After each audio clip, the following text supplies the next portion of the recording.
सभी को यह इसलिए दिखाया जा रहा है कि एक तबका है शहर में कोटा के ठेला फुटकर ठड़ी होल्डर। यह लोग अपनी दिनचर्या में से समय और धन खर्च करके कोटा शहर में ये सामाजिक गतिविधियां करके समाज में समाज सेवा कर रहे हैं। ये वो तबके के आदमी है जिन्हें अशिक्षा का अभाव होने के कारण रोडों पर ठेला और फुटकर के रूप में अपना रोजगार करना पड़ता है। कोरोना जैसी महामारी में इन लोगों के जो रोजगार पर प्रभाव पड़ा है, इससे ये लोग क्षतिग्रस्त हो गए हैं। कुछ फुटकर विक्रेता अपने स्वरोजगार से खुद का और दूसरे परिवार का भी पालन पोषण कर रहे हैं, परंतु प्रशासन को ये रास नहीं आ रहा है। आपको ऐसा ही एक मामला हम दिखाने जा रहे हैं। इंदिरा मार्केट स्थित सलमान, जो कि जूते चप्पल का कारोबार करके अपने परिवार और साथ में साथी गोपाल के परिवार का भी पालन पोषण ठेले के माध्यम से करते आ रहे हैं, परंतु प्रशासनिक अधिकारियों को इन लोगों का रोजगार करना रास नहीं आ रहा है। आइए हम आपको मिलाते हैं मोहम्मद सलमान से। ये मोहम्मद सलमान जी हैं। हाँ जी, बताइए आपको किस प्रकार से पुलिस प्रशासन द्वारा परेशान किया जा रहा है, रोजगार से बेदखल किया जा रहा है?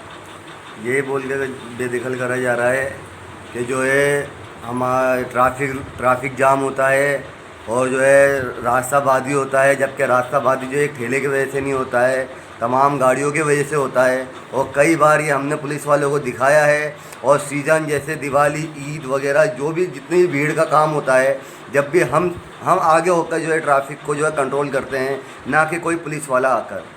आपका ठेला कितने सालों से इंदिरा मार्केट स्थित और कहाँ पर स्थित है? 5 साल से स्थित है और गणेश जी मंदिर के सामने स्थित है। ये कैतनी पोल थाना लगता है। प्रशासनिक अधिकारी जो आते हैं सिर्फ आपके ठेले को परेशान करते हैं, बाकी औरों के जो ठेले लगे हुए हैं उन्हें क्षतिग्रस्त नहीं पहुंचाते। कुछ कारण भी तो हो सकता है।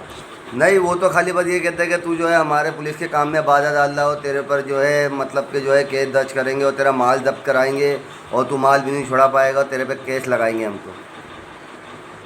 आप लोगों ने कई बार पुलिस प्रशासनिक अधिकारियों को चेताया भी है, परंतु प्रशासनिक अधिकारियों के उच्च अधिकारियों ने इस मामले में कुछ आपसे कहा तो होगा?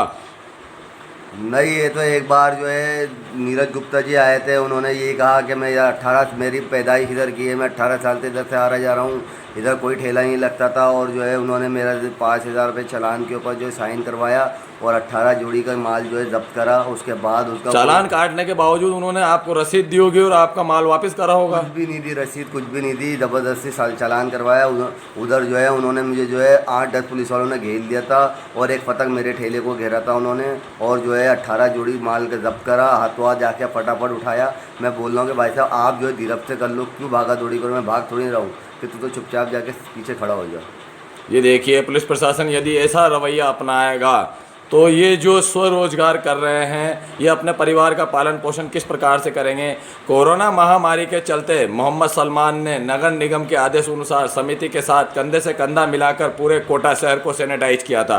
2 माह से निरंतर अपनी सेवाएं दी थी, परंतु जब ये अपना स्वरोजगार करने प्रारंभ किया तो पुलिस प्रशासन द्वारा इन्हें कहा गया है कि यहाँ से अपना रोजगार हटा लीजिए, जबकि स्ट्रीट वेंडर एक्ट में साफ लिखा गया है किसी भी ठेला थड़ी फुटकर को बिना नोटिस और बिना पुनरावास के आप रोजगार से बेदखल नहीं कर सकते। इनके छोटे छोटे बच्चे हैं, परिवार है, यदि इनका रोजगार से वंचित कर दिया जाएगा तो ये अपने परिवार का पालन पोषण किस प्रकार से करेंगे?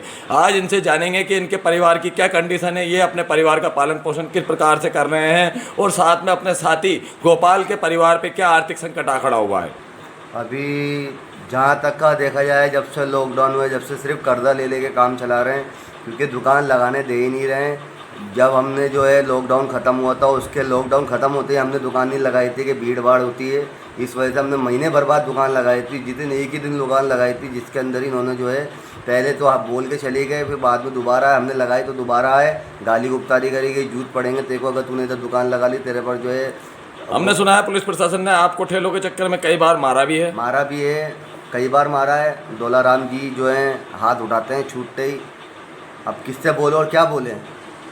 ये बहुत बड़ी परिस्थिति एक ठेला फुटकर खड़ी एक विक्रेताओं पर आ खड़ी हुई है। प्रशासनिक अधिकारी अपनी राठौड़ी करके इन्हें रोजगार से बेदखल करने पर लगे हुए हैं, जबकि पीएम नरेंद्र मोदी, राजस्थान सरकार के अशोक गहलोत ने साफ गाइडलाइन जारी की है कि इन पथ विक्रेताओं को पुनर्वास किया जाए, इन लोगों को गौरव में ज़िंदगी जीने के लिए सक्षम बनाया जाए। ये राजस्थान सरकार और केंद्र सरकार के आदेश भी प्रशासनिक अधिकारियों तक पहुंच चुके हैं, परंतु प्रशासनिक अधिकारियों की इस हठधर्मिता के कारण ये लोग अपने रोजगार से वंचित हो रहे हैं।